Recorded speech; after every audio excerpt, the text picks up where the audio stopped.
Hi. இன்னைக்கு நம்ம அடுத்தது தீபாவளிக்கு என்ன செய்ய போறோம்னா தட்டு வடை தான் செய்ய போறோம். பாருங்க, நான் இன்னைக்கு வந்து ஒரு ஒரு கப் வந்து அரிசி மாவு எடுத்திருக்கேன். கடையில வாங்கின மாவு தான், அதனால லைட்டா வந்து சூடு பண்ணிக்கிட்டு நல்லா சலிச்சு எடுத்துக்கிட்டோம். இப்ப இதோட நம்ம ஒரு மிக்ஸி ஜார்ல ஒரு 2 ஸ்பூன் பொட்டுக்கடலை, ஒரு 2 வரமிளகா, 2 பல்லு பூண்டு எல்லாத்தையும் இந்த மாதிரி நைஸா அரைச்சு வச்சிருக்கோம். அதையும் சேர்த்துக்கோங்க. இது கூட ஒரு 1/4 டீஸ்பூன் ஜீரகம், 1/4 ஸ்பூன் வந்து எள்ளு சேர்த்துக்கோங்க. நான் இன்னைக்கு வெள்ளை எள்ளு சேர்த்திருக்கேன், நீங்க கருப்பு எள்ளு கூட சேர்த்துக்கோங்க. அதுக்கப்புறம் பெருங்காயத்தூள் கொஞ்சம் சேர்த்துக்கோங்க.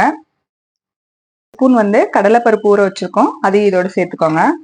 நான் இன்னைக்கு காரத்துக்கு ஒரு 1/2 ஸ்பூன் மட்டும் மிளகாய் தூள் எடுத்திருக்கேன். தேவையான அளவு உப்பும் சேர்த்துக்கோங்க. இதெல்லாம் சேர்த்து நல்லா கலந்து விட்டுக்கோங்க. கலந்ததுக்கு அப்புறம் கொஞ்சம் ஒரு 2 ஸ்பூன் வந்து ஆயில் வந்து சூடு பண்ணி இதுல ஊத்திக்கோங்க. இப்ப இதை வந்து நம்ம கை வச்சு பிசைய முடியாது, அதனால ஒரு ஸ்பூன் வச்சு நல்லா கிண்டிக்கோங்க. இந்த மாதிரி ஒரு தடவை நல்லா கிண்டி விட்டுக்கோங்க. கிண்டி விட்டுட்டு அதுக்கப்புறம் நம்ம கொஞ்சம் கொஞ்சம் தண்ணி சேர்த்து இதை கலந்து எடுத்துக்கலாம். பாருங்க, இப்ப கொஞ்சம் கொஞ்சமா நம்ம தண்ணி சேர்த்து கலந்துக்கலாம். இது வந்து பாத்தீங்கன்னா நம்ம இடியாப்ப மாவு பதத்துக்கு பிசைஞ்சு எடுத்துக்கோங்க.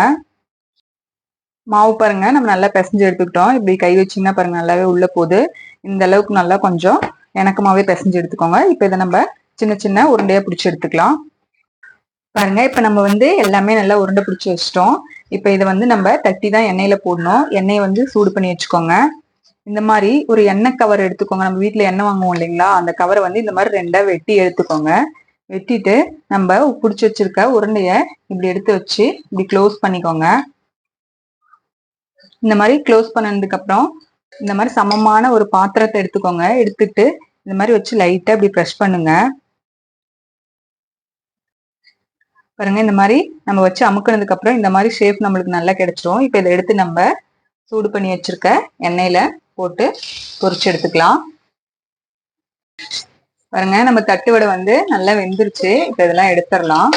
இதே மாதிரி எல்லாத்தையும் தட்டி எடுத்துக்கோங்க. அவ்வளவுதாங்க.